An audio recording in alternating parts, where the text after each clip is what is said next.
This podcast is brought to you by the Senior Techie, a source of information for seniors and others about technology.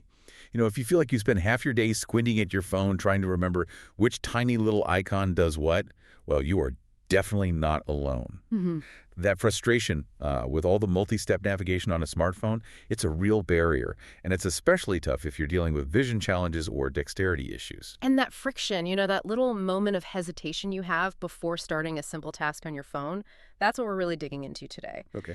The Senior Techie has laid out how some readily available voice technology offers a surprising shortcut. It sort of shifts the entire mental load from your fingers to just your voice. Okay, let's unpack that. Yeah. The Senior Techie specifically points to technologies like smart speakers, Alexa, and Google Home. Exactly. And they frame them not as some kind of novelty item, but as real tools for simplifying daily life. Yeah.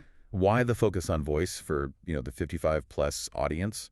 Well, it really just comes down to a measurable improvement in efficiency, especially for those high-friction tasks. High-friction tasks. What do you mean by that? Things like checking a bank balance or monitoring a utility bill payment. The stuff that's essential but, kind of annoying to do on a phone. Right. The Senior Techie actually says that for older adults, using a voice command can cut the time spent on those chores by nearly 40%. You're just eliminating the whole sequence of unlocking the phone, finding the app, logging in. And then drilling down through menu after menu. Precisely. You skip all of it.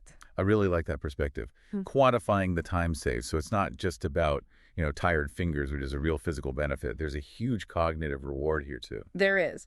You're effectively bypassing what some researchers call interface schema recall. Okay, that's a mouthful. What is that in plain English? It's basically the mental energy you have to spend just to remember where a specific button or a setting is buried inside an app. Ah, okay. The mental map. Exactly. And with a voice interface, you replace that entire complex map with one simple, natural command.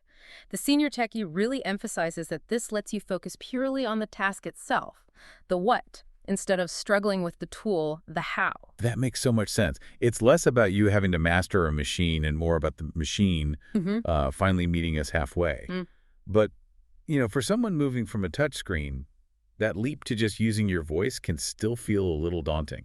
The Senior Techie doesn't say it's zero effort, right? No, absolutely not. And they're very clear on this. The steepest part of the learning curve isn't the daily use. It's really the first 15 minutes or so of setup. It was setup. Yeah, teaching the device your voice, understanding the basic phrasing you need to get it to do something. It takes a little patience. So the advice is to treat it less like learning a whole new computer and more like learning one simple new skill that pays off. That's the perfect way to frame it. It's a short sprint for a long, long marathon of simplicity. I think I remember the Senior Techie mentioned one user who called their smart speaker my new pair of reading glasses. Yes. Because they just stopped needing to squint at screens for basic things, like the time or the weather.